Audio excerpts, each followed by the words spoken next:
किस तरह के डेटा टाइप्स को हम यूज कर सकते हैं? जैसे कि नंबर्स, जिसे हमने अभी यूज किया है, और केवल पॉजिटिव ही नहीं बल्कि नेगेटिव और डेसिमल पॉइंट नंबर्स को भी हम यूज कर सकते हैं।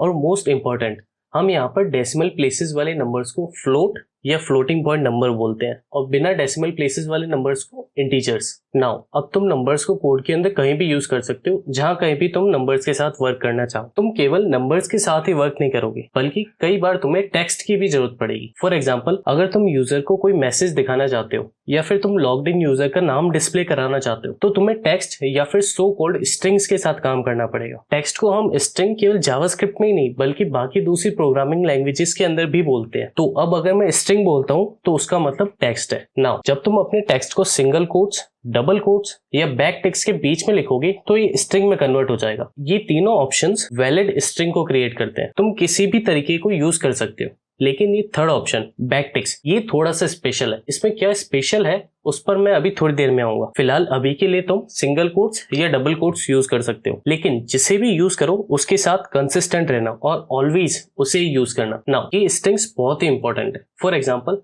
रिजल्ट को आउटपुट करने के लिए, यूजर का इनपुट लेने के लिए या फिर मैसेजेस को दिखाने के लिए अब हम स्ट्रिंग्स और नंबर्स दोनों को अपने प्रोग्राम में यूज कर सकते हैं। हमारे पास यहाँ पर नंबर्स है और ये चीज ये एक्चुअल में स्ट्रिंग है। फिलहाल ये एम्प्टी स्ट्रिंग है। एम्प्टी स्ट्रिंग से मेरा मतलब है कि ये केवल ओपनिंग और क्लोजिंग सिंगल कोट्स ही है। इसके बदले हम यहाँ पर डबल कोट्स भी यूज कर सकते हैं, लेकिन इन कोट्स के बीच में कुछ भी नहीं है, क्योंकि ये आउटपुट रिजल्ट वेब पेज की 2 प्लेसेस पर डेटा राइट करने के लिए रेस्पॉन्सिबल है। और अभी तक मैं यहाँ पर केवल नंबर डिस्प्ले करने में इंटरेस्टेड था और इसीलिए मैंने इन कोट्स के बीच में कुछ भी नहीं लिखा था। अब हम यहाँ पर अपना लॉग लिख सकते हैं और इसके लिए हम एक नया वेरिएबल बनाते हैं। For example, calculation description. यहाँ पर तुम कोई भी नाम यूज कर सकते हो जो ये डिस्क्राइब करे कि तुम इस वेरिएबल के अंदर क्या स्टोर करना चाहते हो। तो अब हम इसके अंदर सेम इसको कॉपी करके यहाँ पर पेस्ट कर देते हैं। नाउ यहाँ पर एक इंपॉर्टेंट चीज ये है कि ये कोई मैथमेटिकल इक्वेशन नहीं है जिसे जावास्क्रिप्ट एग्जीक्यूट करेगी, बल्कि जावास्क्रिप्ट इसे एज ए टेक्स्ट ट्रीट करेगी और इसे मैथमेटिकल वे में एग्जीक्यूट करने का तो सोचेगी भी नहीं। सो